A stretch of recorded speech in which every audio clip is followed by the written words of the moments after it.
Action! Even though we were indoors and we never were physically on an airplane, it all looks like we were. And I told them that I didn't mind being scared because I like Roman Pierce to be the voice of reality. And I'll give you whatever it does for along the way. Okay. All right, I'm ready.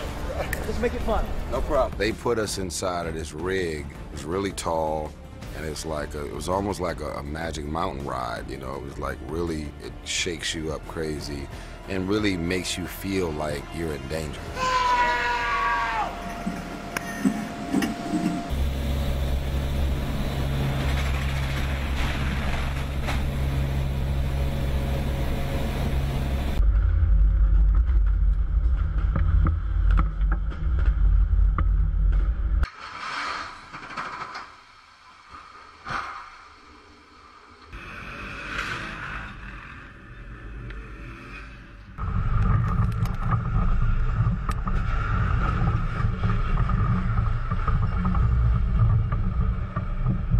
Effects work that helped me to achieve my vision to take it to the next level that I needed it to be at.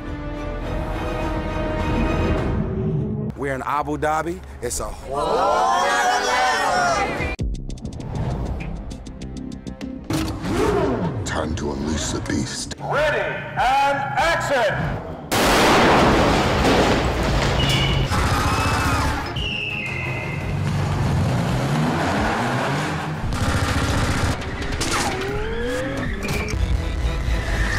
Oh, shit! And goes blowing out this window, jumps through the air across to the next tower. 9 cameras going. We have 6 of them out here. We got 3 cameras inside. We had 40 feet of trussing deck, and then the windows were built on that, and Dan put the car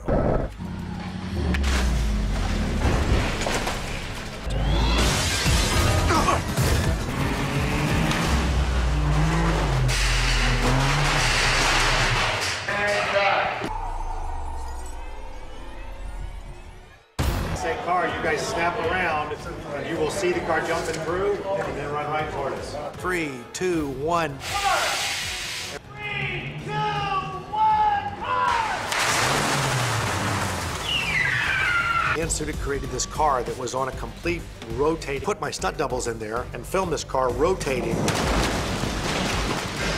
as they're trying to bust the whole dash loose to get this. Got it! Get out! This Lycan, very, very low to the ground, hard to get in and out of, so doing an act dive out of it is a whole different ballgame. We've got to get 2 stunt doubles out of a spinning car, and we want the car to jump out the window all in one shot. So we tested it, we took the doors off and said, let's see if you guys can jump out of the spin. If you don't jump out as it's starting to spin, the back tail end hits you. You're rotating. So the stunt guys had to look for some kind of pinpoint area out on the set, and they said, when I see this come around, I know I have to go out. We spun the car, and they all dove out of the perfect thing. We went through the window, the car jumps out the other side.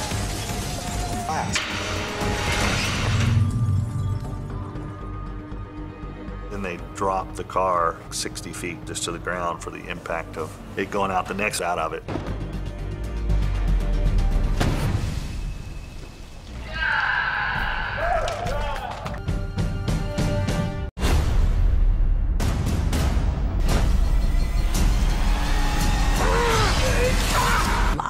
There was a lot of explosions, and it felt very realistic. Let's roll, please. Roll in. I did the post-drive-up sequence, and that alone, you get to do all this really cool stuff. But those guys in stunts, man, I really gotta say, out of the whole crew, the Splinter unit has the most fun.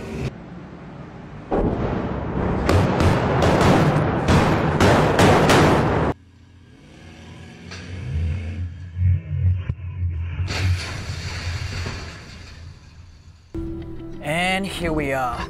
We've arrived at the final scene of this film. It's a scene that is very important to all of us involved in this film. And we know how important it is as well for all the audience and fans out there to get the chance to be able to say goodbye to Paul one last time. And this scene really allows us to sum up our feelings, emotions, and how we all feel about Paul with this final beach sequence. The characters are sitting around, talking amongst themselves, but ultimately, you know, watching Paul play with his family and how happy and joyous he is. And we knew from day one that we wanted to give Paul a happy farewell, that we sent him off in a very honorable way and one that would celebrate his life and that would celebrate his involvement in this particular franchise. In the final few shots, Vin and Paul are driving right next to each other, and then they're looking and smiling at one another. We flash away to all these different shots from this particular franchise, and we get to see how far Paul has come from the very first Fast and Furious movie all the way to Furious 7, and how much he has grown and how much us as the audience and fans have grown to love this man. And to be able to send Paul off into the sunset meant the whole world to me.